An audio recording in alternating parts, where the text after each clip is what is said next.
Hey, everybody, welcome back to Gardens, the Untold Story with hosts Andy Lopez and myself, Ken Somerville. Today, we're supposed to be talking about using soil biology to control snails. Okay, so we've done ants.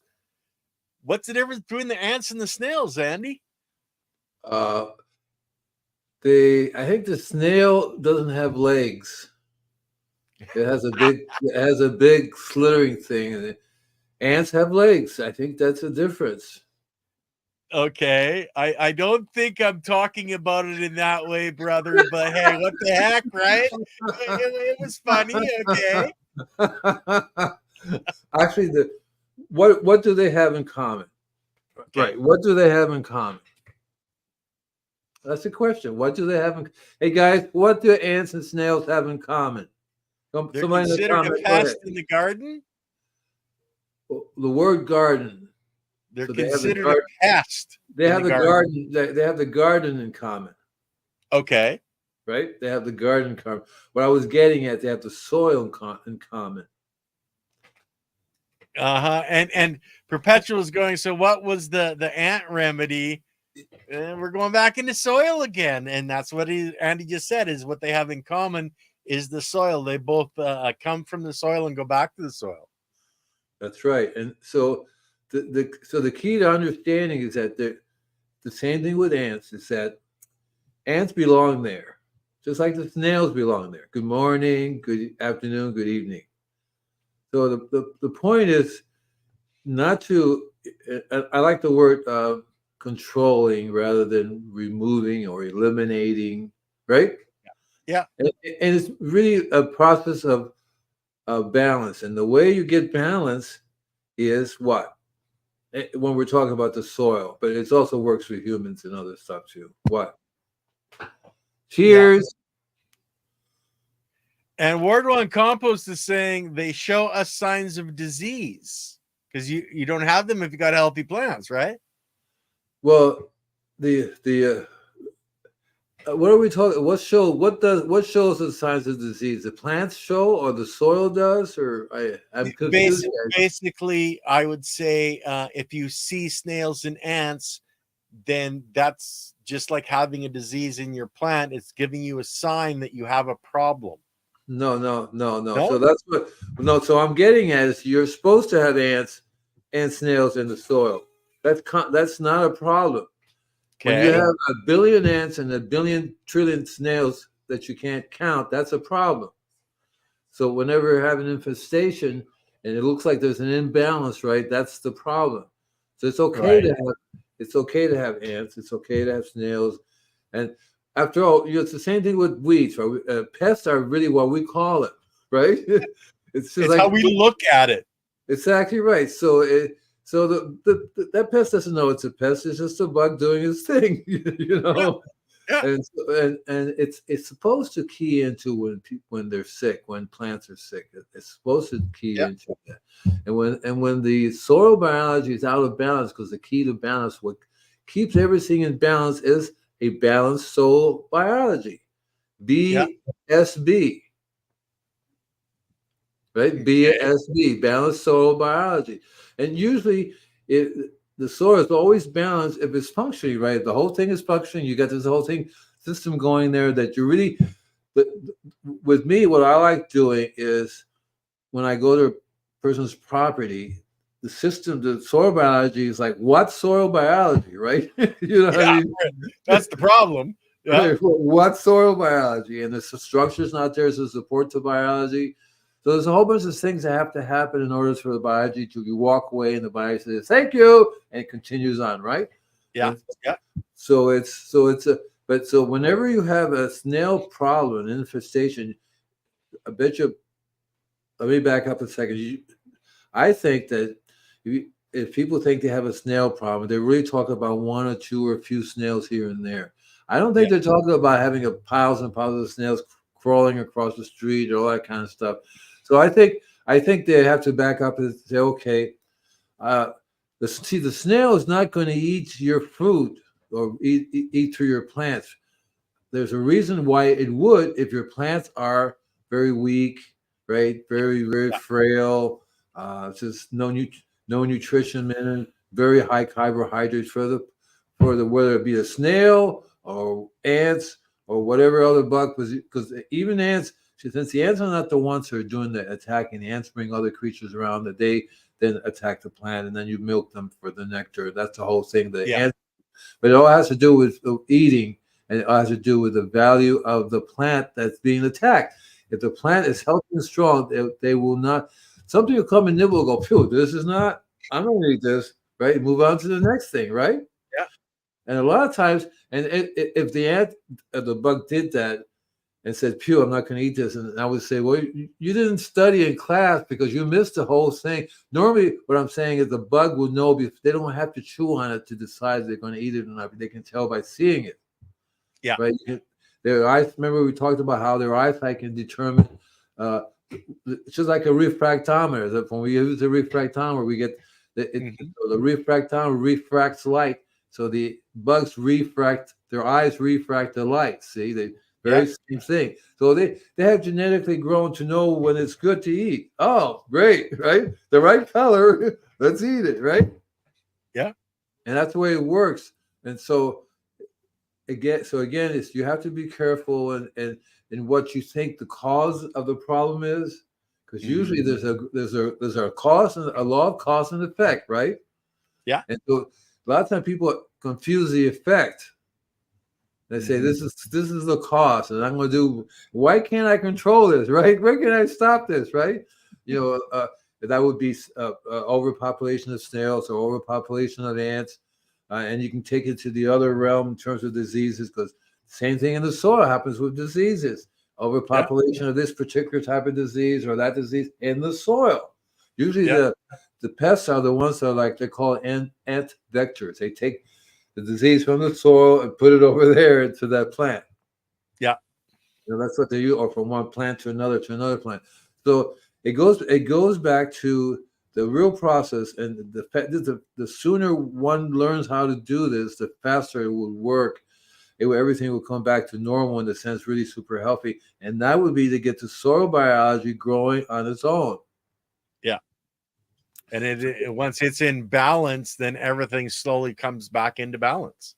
So here's the thing too, is that the real kicker is that the reason why it's out of balance is because the soil biology, it's just like everybody's soil biology, is constantly being attacked, whether it be toxins, right, or whether it be electromagnetic radiation, or whether it be whatever that kills the soil biology. It's a constant thing. Like I said, the city water is toxic. City water is toxic. If you one of these days, and I wish I would love to, maybe Layden can do it or something, where you have one of you guys have a really nice microscope where you can look at this for example, you get some worm juice or even compost seed. You can look under a microscope and you can see the little biology doing this thing. I bet you what I like to do is be able to tape. Okay, we're now going to put a drop of city water in this here soil biology, and then tape it and see what happens. You'll be surprised that it'll die. They will die right in front of our eyes. Tape. They'll just get destroyed by this little drop of this city water. See? Yeah, and there's not going to be a lot, if any, life in that water, because everything they're putting into it is designed to kill all the biology, so you don't get sick when you drink it. But then those chemicals are making you sick because it's killing your biology in your guts, and it's no good for us either. It's crazy. So here's an interesting thing too. So in nature, right? In nature, the way it works with water, we get water in lots of different ways, right? Yeah. Normally in nature, we don't get it through pipes, right? It doesn't come in a pipe. It comes through a river or whatever system nature has for us to drink it, right? So what's interesting is that when we take water and we run it through pipes, and pipes have these 45-degree angles that they turn, whatever 90-degree angles that they turn. Well, that's not natural. You don't find that in nature. No. So what happens is that normally in nature you have structured water. In nature you find structured water. You don't have to go to a lake and say, well, I have to, unless the lake is toxic, even though that's another story too, because there's a book called Image of Water. Okay. Oh, cool. That's great. I love the boogie. We need to do something with these guys. The boogie blue filter. They need to be our sponsor or something. I think I'm going to call them up or something. But do you know the book I'm talking about, Image of Water? I haven't read Image of Water, but I think you're talking about the Japanese scientist Dr. Right, Yamoto, right, who was exactly right. taking pictures. Right. So it the point I was saying is that he took these samples of the lakes and different places in Japan, and he found that when there were toxic, there was so much toxic in the system that the images of the what it would do would be like an electron microscope. You could see a snowflake, so they have Yeah. different shapes of the snowflake. And so when it was toxic, it would be like distorted. You'd be like it's just and the way he managed to clean it up was praying to the water or doing something like that, which changed the structure of the water. But normally, when humans are and everything that's on the planet that's working together, they normally do not disrupt the natural flows of nature. They're natural. Normally, they don't put toxins in the water, all this kind of radiation, all these other Yeah. things. So normally, the water you get, every lake you swim in, even the ocean is actually structured water. That Yeah. by that I mean that the water has been tuned by nature, and Yeah. one of the cool things about it is that it has the data, the information in the water of the minerals and whatever else, because that's how you get this information throughout the world is the water, and Hmm. so the main problem that the homeowner and the farmers are have with growing stuff is that this city water alone, the water system that they're using now, is unstructured water that's even more toxic to the environment Yeah. as harmonious whole. You understand what I'm saying, right? So the system we're using to irrigate everything is totally out of balance with nature. And so Yes. the water, it's killing the biology of the soil, Yeah. which in turn is like and then we have these chemicals we're pumping into the soil, and the plants, of course, take it because it's like intravenous feeding, shooting up with sugar or whatever, right? Yeah. You get the rush, but it doesn't make for a very healthy environment. No, it's And like you eating McDonald's every day. You're not going to be healthy for very long. Okay. right, it's the same thing with animals. The way they feed the animals, they want to hurry up and sell them before they get sick, and they actually give so much medicine to keep them alive. Blessed as you water. Oh yeah, Yeah. man, that's the way to Put do in it. the positive energy, and it does have a major effect. Well, yeah, because the one of the cool things about the way this energy system works is that we are energy beings, 99 something Yeah. percent water, right? And we have within our bodies, the way it works is the electricity and the way the energy flows, it uses water. And Yeah. I tell people that energy follows water and the water follows energy. So it's Yeah. kind of interesting because that's the way it works in nature. And in terms of by following, you find that when the river falls you have this swirling water, structured water has, if you look at it, you can figure out it under like a refractometer or through the eyes of an insect. It'll see all the trace minerals you need in there. Yeah. Okay. If you drink that water, your body will go, oh, I'll take some of this, I'll take some of that, I'll take some of this. And that's the way we normally should be. Yeah. This is the way we have evolved throughout the millennium for the human race and other creatures too. When they drink the water, they're actually getting the minerals. So to go back to the snails, there are several things that we need to do. One, there's a long-term solution and a short-term solution. So Okay. if you're having a real bad problem right now and the snails are like eating everything up, a couple of things you have to understand. You need to change your source of seeds and your source of plant. You can't go to the nursery now and buy stuff off the shelf and expect those things to do anything at all because the genetics play a big part of it. You take something that's been genetically grown for a long time, chemically, whether it be vegetable seeds or whatever other kinds of seeds, herbal seeds, Yeah. And then you try to grow, and then you say I'm organic, but these seeds are not, and they're not going to. You're not going to be able to. They're not going to be able to develop the root systems that they need to handle the organic system. They're going to be very genetically very weak. So you're going to have to spray something to keep them alive, and spray something else to keep them alive, and they. So it's a process that people have to understand that you have to get the genetics together with the biology. You have to get the right kind. So when I buy by genetics, I I like the seeds I have are always organic heirloom varieties. And Yeah. they may cost a little more, but then it's well worth it. There you go. Organic heirloom seeds Heirloom are the best source. seeds. Yeah, Yeah, heirloom seeds are the best source from a good supplier that you can trust. that's right. That's right. So, and there's a one interesting about the heirlooms, and I said organic because heirloom doesn't always mean organic. It's supposed Mhm. to be, but it's very bad. Sometimes I've discovered some people were selling heirloom seeds, and it was a whole big problem because they weren't really organic. So it's like what they.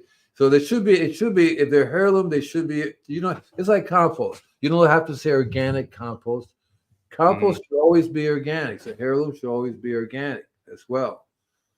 But there's a great seed company that you guys should get a hold of. It's called the Seed Catalog. I think it's called the Whole Seed. Yeah, it's called the Whole HOLE Seed SEED Catalog. It's like the Whole Earth Okay. Catalog. And Okay. every year they come out with an amazing assortment of organic heirloom plants and seeds and vegetables and varieties from all around the world. If I had thought about it, I could bring out the book. And as a matter of fact, next time I will go over that a little bit because you'll be surprised and the amazing varieties of plants you can get from around the world to grow in this place here. Because what you're really doing is you're creating a biology for anything to grow in, Yeah. Well, right? and something that a lot of people don't understand is when you get those seeds, there's biology inside the seed and outside the seed. If you're not having a seed that's been grown in soil that's organic and you're using the herbicides and pesticides, it's killing a lot of the biology that's supposed to be inside and outside that seed. That's one of the reasons that they're not healthy because they don't have the right biology to start with to make them healthy. And they have to try to create that biology through things like quorum sensing to give that soil what that plant actually needs for nutrition and biology. So by starting with a seed that has been grown organically in soil that has been healthy coming from a healthy plant, you're getting all that biology that the mother plant is putting into that seed both inside and outside. That's why what Silly Lily said was so true. If you know the source, know what the people do, you'll find that you'll stumble upon all the really good ones. Because I could spit out a bunch of seed companies that I like buying from, and Well, of here's course, one that Lily does, Mackenzie Seeds. exactly right, right, and they've been around for like she says over 100 years. Yeah, And I've ordered from them before. I have their catalog. There's a whole bunch.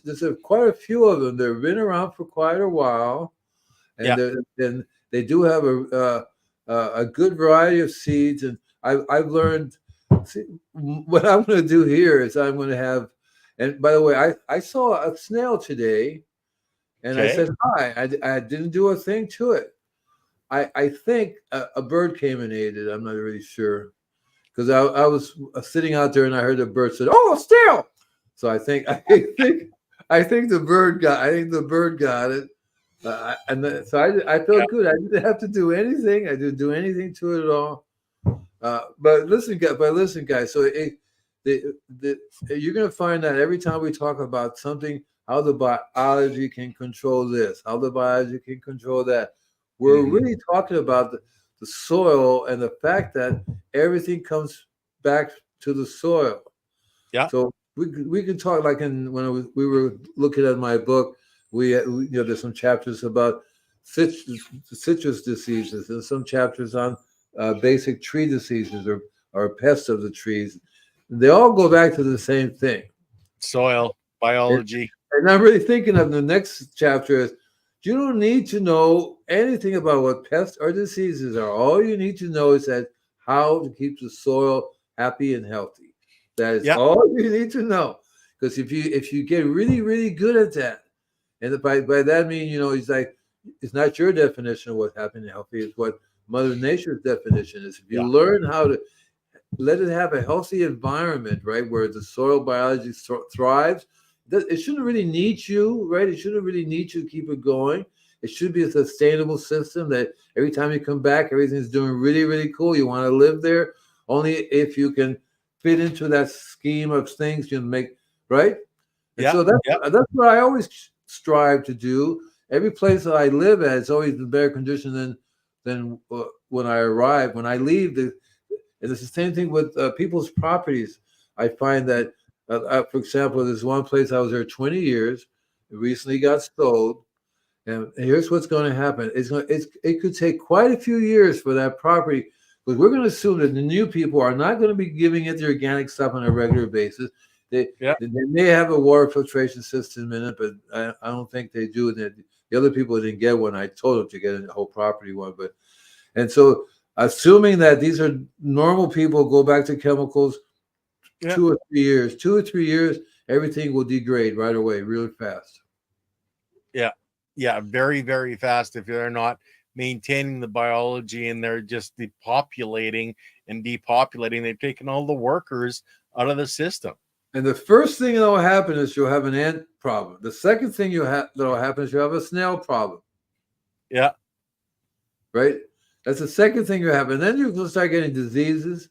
Not you, but the plants, plants, whether it be fruit trees, whether it be whatever type of trees, you're going to see whether it be a pest attacking it, because one or two things happen, or both. Usually a pest will attack it and bring along a disease with it. Yeah. And infect the plant with that disease. And for me, and the snails are just I grew up.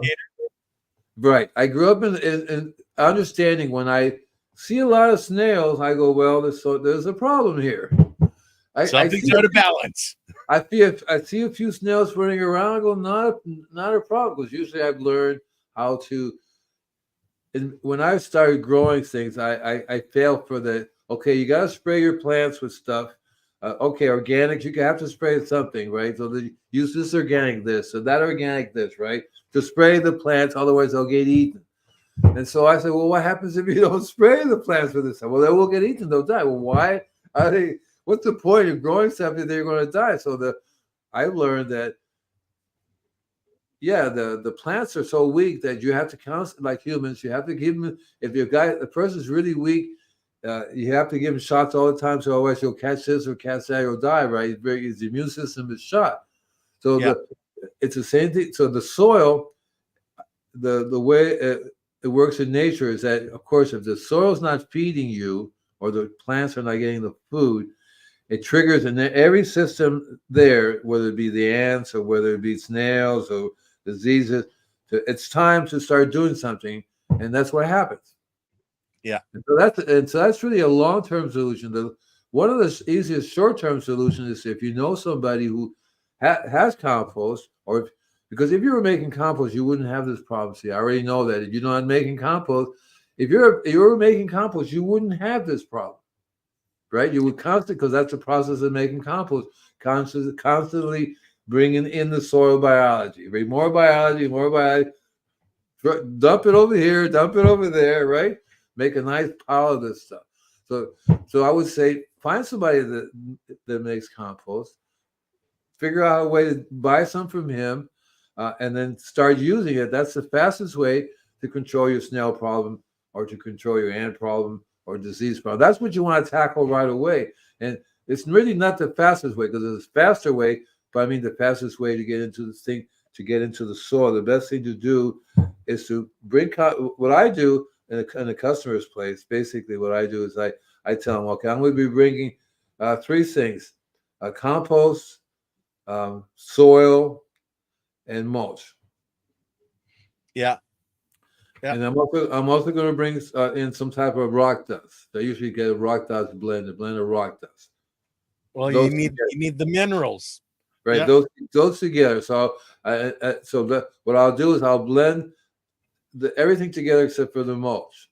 A little bit of the Okay. rock dust. The rock dust for me is a mineral. So I learned I have this, and I think I told you in one of our shows some of my sources of the rock dust.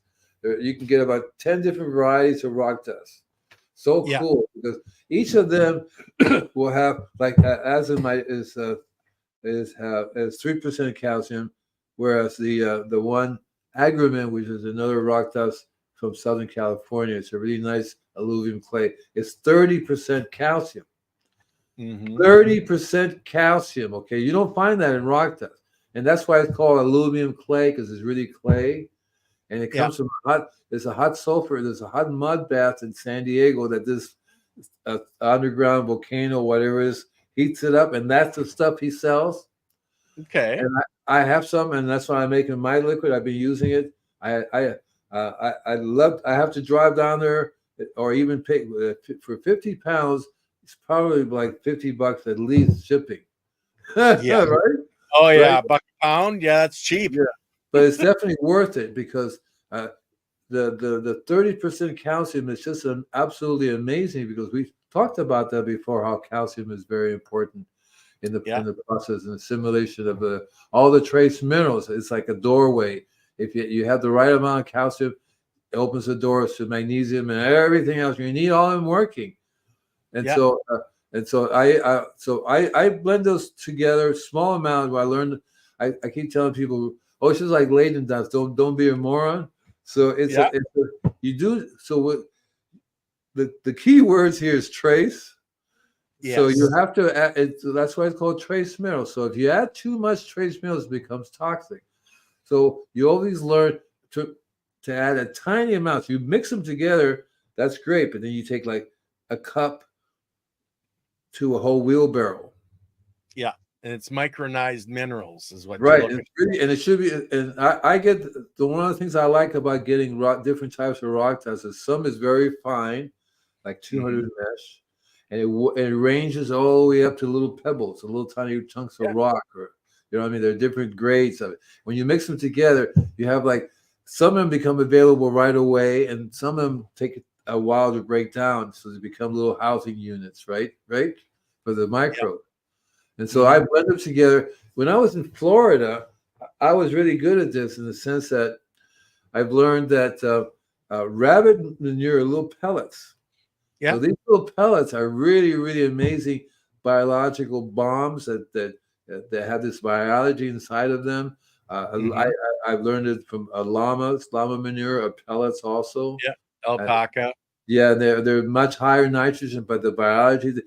So I would take those little guys, and I would actually when I make like they're great for making tea, for example, excellent for Right. making tea. They're also excellent for burying in the ground because of the fact that they're like little cities in there, right? You know what I mean? And Yeah. if you inoculate the soil and you learn how to do like I would do the compost, and Mhm. I would do the soil, blend the two together, a little bit of this rock dust. If I can get a hold of the llama pellets or whatever pellets, I will add that a little bit, sprinkle some of that into it there, Yeah. and then you turn that over into the soil. So you have this incredible time release mixture of biology in there, and your job is to keep them alive. So ideally, you want to turn it over with your local soil, right? But Mhm. the mulch it's also the key word because the sun will destroy that, right? Yeah. Right, And right. rain and that. And guys, remember that these pellets are cold, not like something like chicken manure, which is hot. These you can actually put directly in the soil. Exactly right. And they're really, really great time release fertilizers. Yeah. They're also time release biology because you can also take those and make a tea out of it. You'd be Mhm. amazed at the biology, how it affects your plants, and you can bury them. So what I've done before is I have socks. So I would put them in the sock like little pouches of this stuff, right? Yeah. bury them under some plants. That was my secret to get giant sunflowers. So I would dig a hole, put a sock full of these little pellets in there, right? Yeah. Bury them down, put some soil back, put a sunflower seed on top of it, and people say, "What are you feeding it to make it grow so big?" I go, "Well, it's a secret. I'm not going to tell anybody." Oh man, the secret's out now, Andy. But brother, we got some statements, questions that Okay, I wasn't looking. Go ahead. Can we change the genetics of seed? And yes, that's what by having it in a living, breathing soil, you're going to heighten the genetic code as you give the availability for more minerals, etc., more biology to use those. You're going to increase the genetic potential of the plant to reach that maximum level. Do you have anything to add, Andy? Plus, you can, as a gardener myself, for example, I love tomatoes. So throughout the year, I'll be growing these tomatoes, and quite often I'll bring another variety. So I could literally throughout the years, I've been changing the genetics of the tomatoes. I would get two different varieties of tomatoes that I really like. Or usually, what happens is this one variety, one year, this one tomato, not the plant, this one tomato where I go, oh my God, it has a very high bricks reading. Everybody goes nuts. I take those seeds and I grow those. I'll take those seeds and I'll grow those. So then and then from those variety, I will get the one that does the same thing. You're now changing the genetics. Keeping the best of the best. Right. You take those variety and that's the one you grow again. And you do that every year and you'll find that you're going to get an amazing way. And you can even deliberately do it because you can cross pollinate. Yeah. Because there's one way when you're in the tomato, you have all different varieties of tomatoes, and when they're pollen, you can take a little paintbrush and go cross pollinate. You're mixing the genetics in. Yeah. Mm-hmm. Right, and it's the same thing with pot. It's a really simple way to mix because I do that a lot. I did that a lot with the brush, deliberately. So you have this next generation of seeds which have the mixture of the two, totally different genetic. Right. Yeah.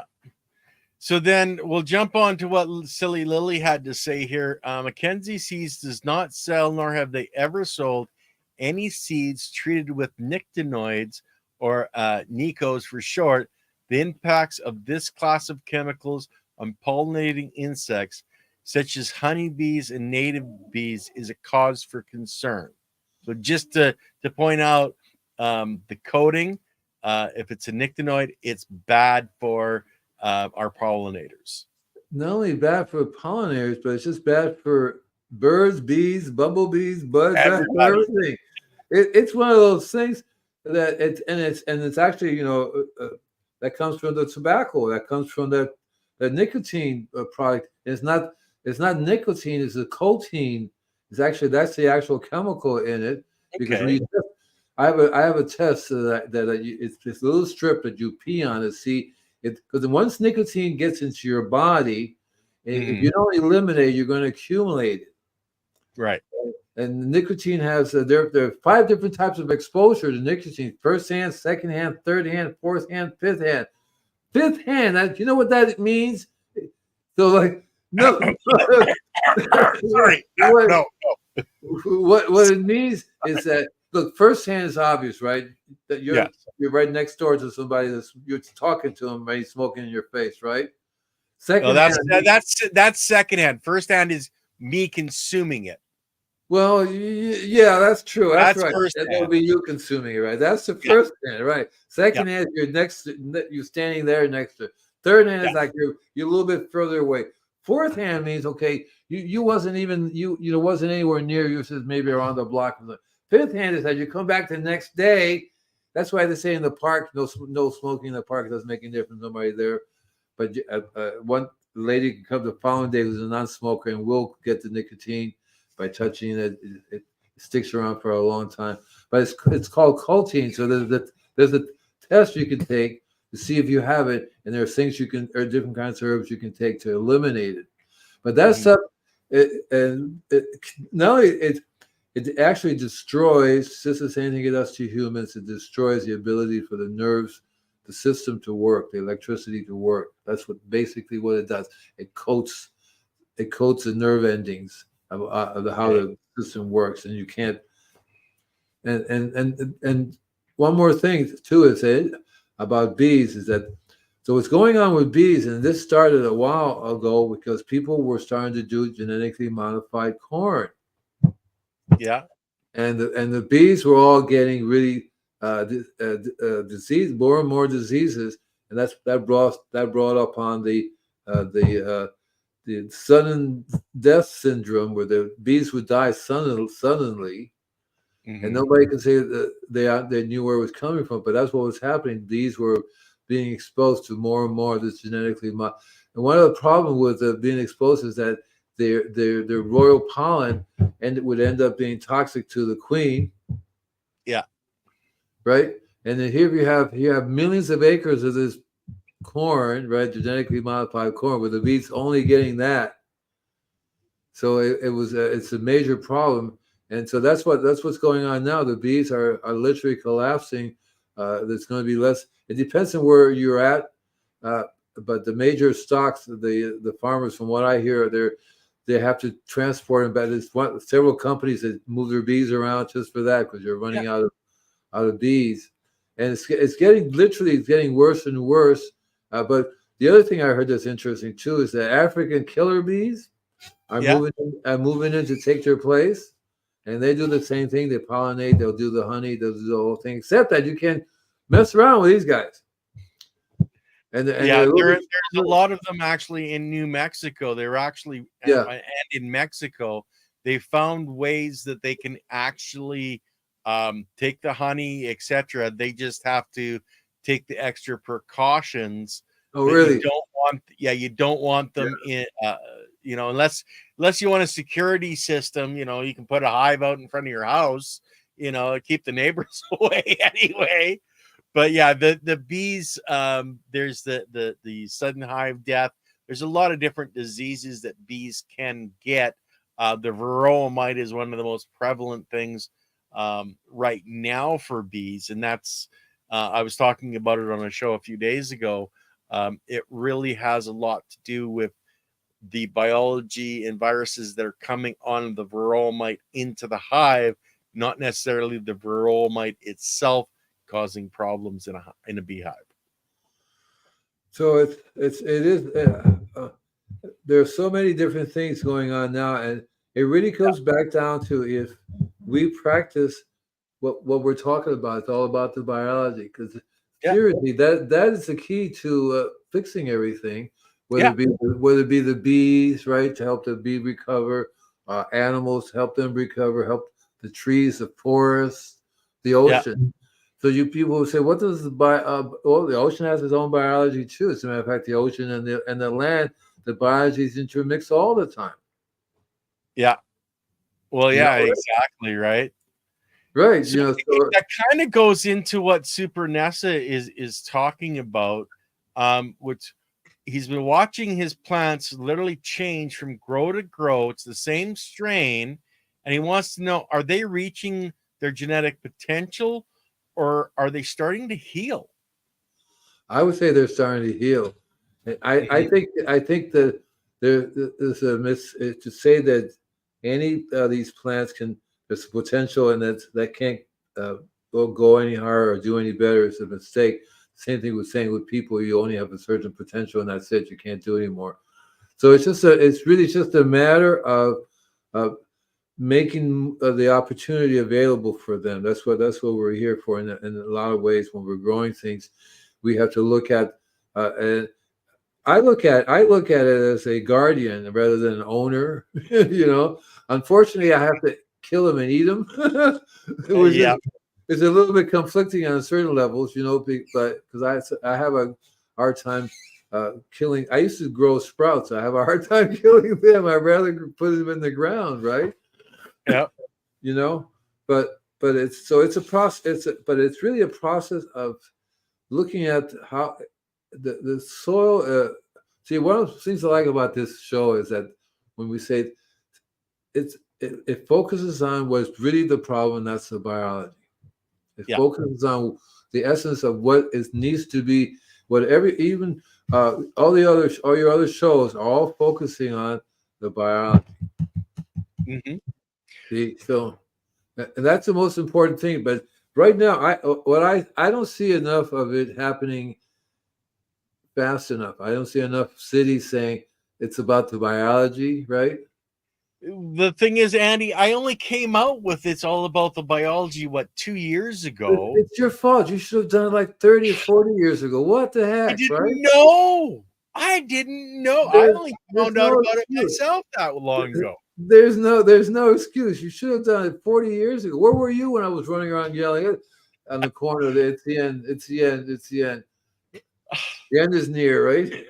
Yeah, yeah, yeah. Well, the thing is people, if they actually take a deep dive into, how much biology is in our soil systems and in our oceans, in our water systems, and they start looking at that, and they start realizing there's species dying constantly every single day because of the balance being thrown out of balance, with the biology, that we don't have that long if we don't get this problem solved and start bringing the biology back into the systems. If we have a biological collapse, well, we just don't exist on this planet anymore. And she starts all over again with the biology that's deep in the soil. It'll eventually come up and repopulate, but we just won't be here. That's exactly what I was going to say. Because see, we can, we'll die out because we need this particular type of biology, and then when we're gone, the biology doesn't have to say, well, let's bring that creature back, right? Yeah, But the biology will come back. The yeah, biology will come back, and regardless of given enough time and space and the rest of the thing happening, because it's all a matter of, right. The biology has to be. We can only be here for so long. Then their solar system is going to blow up. So there's no biology there, right? So well, it the has thing to be is a certain. when Mother Nature restarts, there's nothing saying that she's going to, put the cells together that create a human body or a cat's body or a dog's body. She's going to try a different variety of complexes and put the cells together totally different than what our physical form would be. It's still a cell. It's still ran by the biology. It's still built by the biology. It's just they're going to go, well, no, and instead of bipedal, we're going to go 4 legs and 6 arms. It could be anything. The point Exactly. the point is that right now, and that's one of the reasons why my one of the shows is called From the Soil to the Soul, Yeah. and it has to do with the fact that I'm a follower of Baba Ramdas. He says, "Be here now." Yeah. And that's so cool because being here now means, okay, what is it that I have to do now for Mm-hmm. me? I'm very greedy. What do I need right now? What's going on here now? And in order to survive, we have to have this biology thing going on here. Yeah. In order And for then we have to give it the building blocks like you are with the in the soil with the rock dust, etc., and the minerals. We need to have both, but without the biology, you can have all the minerals you want and it ain't gonna matter. and it's a serious issue because almost everywhere I go. I mean, I don't want to put other people's homes and stuff down, but seriously, outside there's nothing really going on there. No. It's a matter of watering a lot. It's a matter of, oh, things die. Okay, pull it up, replace it, put something else in there, uh, Mm-hmm. dump some fertilizer on it here and there, and if it's diseased, we'll fix it. If we can't fix it, it's out, and Yeah. there's nothing there. It's literally nothing there. No And, life. right, and then you wonder why you yourself are ill, and you will be. You're not going to be in any good. First of all, you're not going to be energetically. You're not going unless you're an alien in some kind of space suit. You walk around. And when you come, or Yeah. maybe you're like the Doctor Who. The house is like a tortoise. As soon as you come in, you have a different environment. No, you're going to be a product of that environment. Yeah. And that's a problem for me. I have that problem living in a city where there's more and more people. I mean, the last place I lived at, I looked at my Wi-Fi. There was like 30 or 40 different Wi-Fi's, Yeah. on my system here. Going, holy stuff! And I actually said more than that, but that means that all these electromagnetic energy are you overlapping me, right? They're Yeah. overlapping in here. You go, ha ha ha, right? It's You could it's float away, Andy. it's absolutely ridiculous. I mean, I can't wait until I go to a forest or someplace where there's actually no electrical lines, no electrical currents. Yeah. It's a whole different thing. And one of the things I like about this house is that it has solar power. Okay, So, cool. so what's cool about this house, not here, is that it doesn't have the same shocking electricity that all these other houses have, which are like,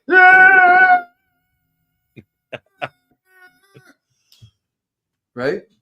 Yep. And, I'm glad the program cut your voice back and made it reasonable. It would have been really bad. and it's also equivalent of what happens to the and by biology we have to Yeah. be clear that we're really talking about everything: birds, animals, creatures. That's the biology. We're the biology, not just the soil, Yeah. the air, the trees, the forest, the ocean. All this is the biology. This is one biology. That's what we have to look Yeah. at. We can't say that soils is one biology and the earth is. I mean, the water is another biology. No, it's one big biology. It's like having this is my Yep. left hand, this is my right hand, these are my legs, right? This is Yeah. my head. One biology. Yep. And that's what we have to look at, because if this one biology is sick, we're in deep doo doo. Well, that's why we're supposed to be getting a lot of the minerals, those micronutrients in our bodies through eating the plants and animals. But because they're not getting it, we're not getting it, which means we're even that much more sick than we should be. We got to make our soils healthy so the animals get the biology into their systems. And then when we consume that animal or that plant, it's got the biology, it's got the micronutrients in its cells that we take in and put into our cells. And but so so I've been doing this for quite a while, and I started yelling and screaming in 1970. And every Okay. 10 years I give up. And but you can't keep going around yelling and not doing it. I don't think we're going in the direction of more and more Earth is being saved than destroyed. More and more of the biology it's getting healthier than sick. I think it's going in that other direction. I think there's more and more toxins than ever before. Yep, there is. More and more toxins everywhere, and whether it be electromagnetic radiation toxic, or whether it be Roundup toxic, or whether it be your food toxic. Because the food is really super toxic now. Oh yeah. You Yeah, can't, yeah. you can't really just go out and eat, because you're going to definitely be ingesting some form of toxin, right? And Yeah. it's a bit of a problem. And I think I don't want to be like a bad guy, but I think the only real solution. I mean, if I was Mother Earth, I would go, well, just wait for it. You just give us a little shake and we'd all be gone and you just start all over again. Just wait for it, right? And we're gone, and we're it. It's like the way the dinosaurs were lucky that a meteor came along and wiped them out. It was quick.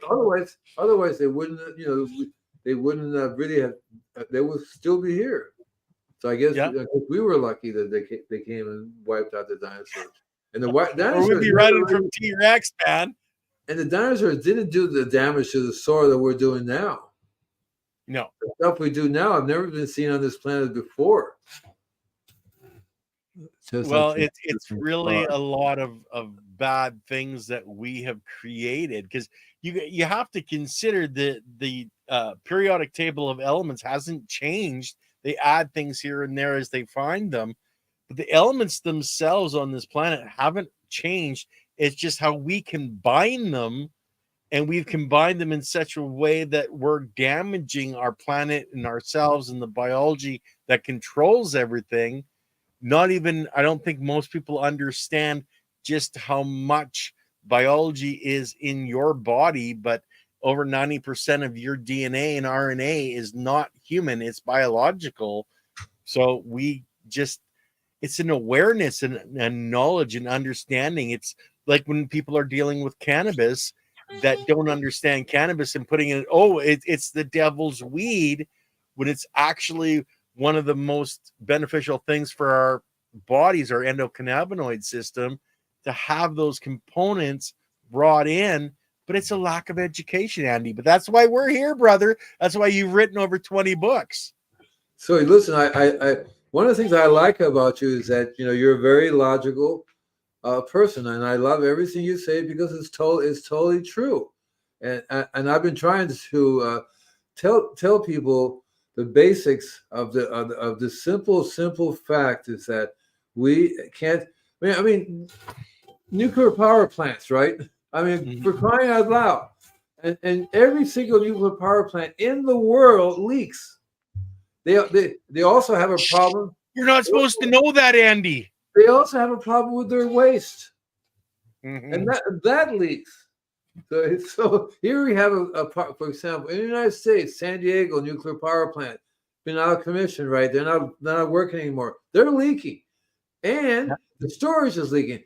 The federal law says you're not supposed to put a power plant within 35 miles of a city. Well, San Diego's is 30 miles away.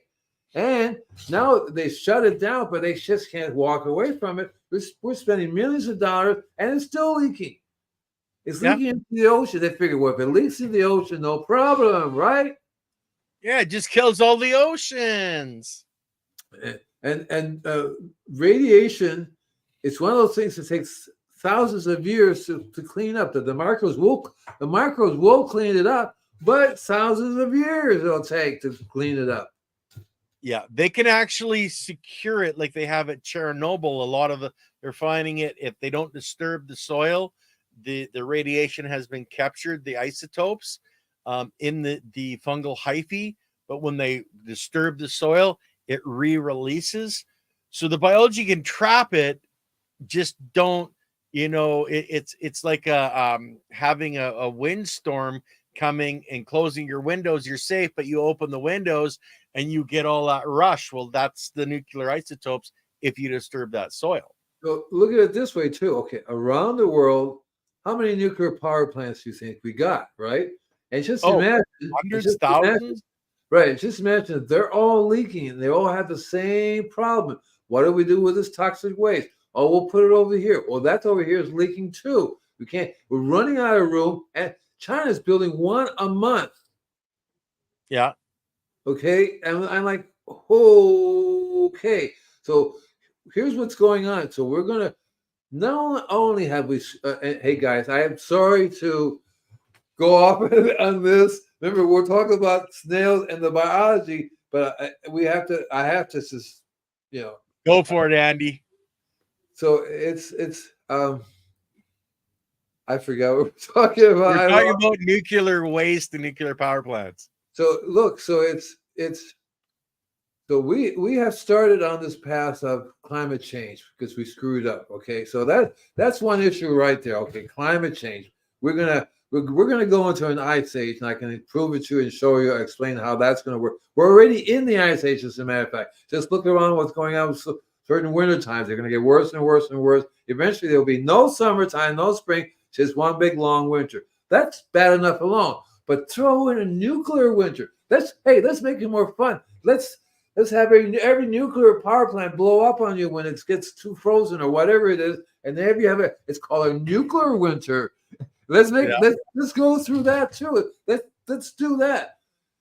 You're kidding me. That means finish. The only way you can survive this, you have to get in a plane, in the spaceship, and go to some other place.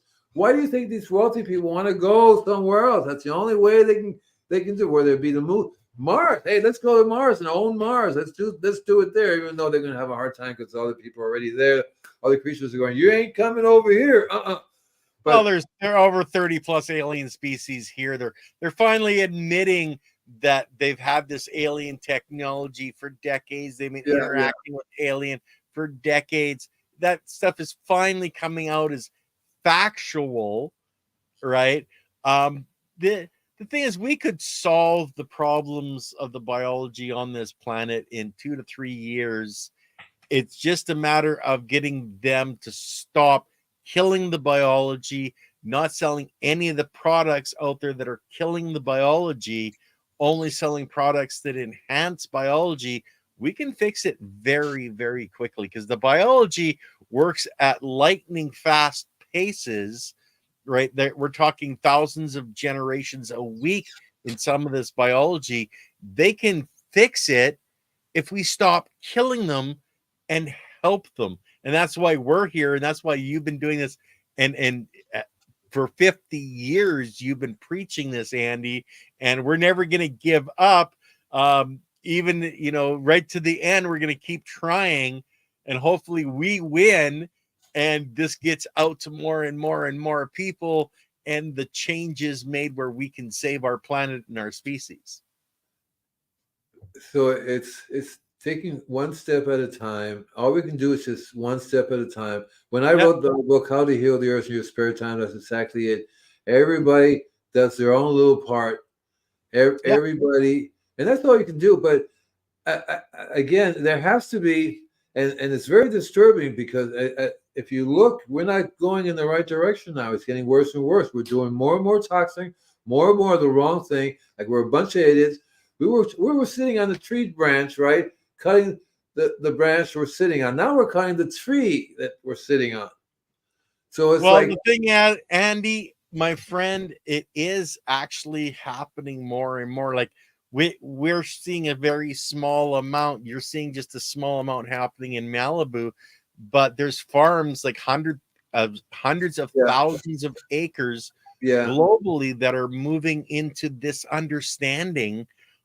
Which is absolutely amazing. We can hit 10% of the planet. It is back to where it should be. Then we have a really good chance of survival. But our water is a big one. That's a big one. Water and people poop. Right. Only the thing is human manure is one of the most biologically diverse and nutrient diverse on the planet if you're not taking any of their chemicals. As soon as you're ingesting their chemicals, it makes it bad. But then, so are the cows, so are the horses, so are all these animals that we rely on to get that manure. We're putting in those chemicals, we're putting in those antibiotics into the animal, and then using that manure. We're not doing ourselves any good. It's like, know your farmer. Well, you got to know the farmer that's growing the say it's a bovine, a cow, who's growing the grains that are fed, who's growing any supplements, what's in that grass that's being fed to that animal. Is it coming from a biologically active soil system? That's where we really need to fine tune what we're doing to get the biology back in as much of a greater area as we can, and get it back into our water systems, because water is life. Without it, we're 90+% water.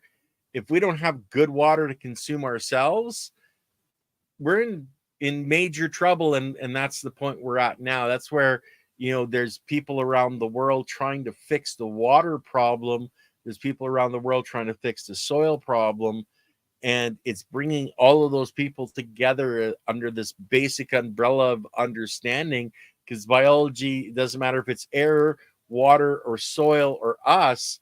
It's all, like you said at the beginning of the show, it's all the same biology, and we have to work together to bring it into alignment and balance. Exactly right. And it's so easy too, but you have to work at it, because it's a habit, and we're constantly being bombarded with this advertising. Do this way, do that way. Before you know it, and I mean, it's tough enough to get in a car that's constantly polluting, right? I would love to be able to figure that one out. And it's well, don't go electric, because that's an electric vehicle actually pollutes an exponential percentage more in its construction than anything else out there, than anything that a normal vehicle can produce in pollution. An electric vehicle is exponentially worse because of the manufacturing processes. No, not only that, but you have these batteries that end up in a very toxic And environment. where's the power coming from? Nuclear and all Right, these coal exactly. plants, and it's no better. But Andy, we're at an hour, brother, and we have Oh, a guest oh, next wait, we week. have a 2-hour show today. Oh, what, you want to do a 2-hour show? Did somebody shove a cattle prod up your butt that you got all this energy? What? Keep going, keep going. Okay. No, Well, good. we have a guest next week, Andy, Yes, we do. and his name is. Do you want to Michael tell Whitman. him who it's going to Yeah. be? His name is Michael Whitman. He does a biochar, a wood Yeah. vinegar. So he's going to talk to us about that. You'll find that that's carbon, see. So, and he's going to tell us all about biochar, and it has incredible wood vinegar, which is a really amazing biology by itself. So we'll see everybody next week. We're going to find out about T-LUDs and all kinds of stuff for making biochar, the different uses of biochar, both in all the components that are made from the process of pyrolysis in making biochar. So that's going to be an exciting episode, guys. We'll catch you guys next week on Gardens, the Untold Story. And Andy, put your fingers up, say peace out, and I'm going to end the stream. Peace out. Bye.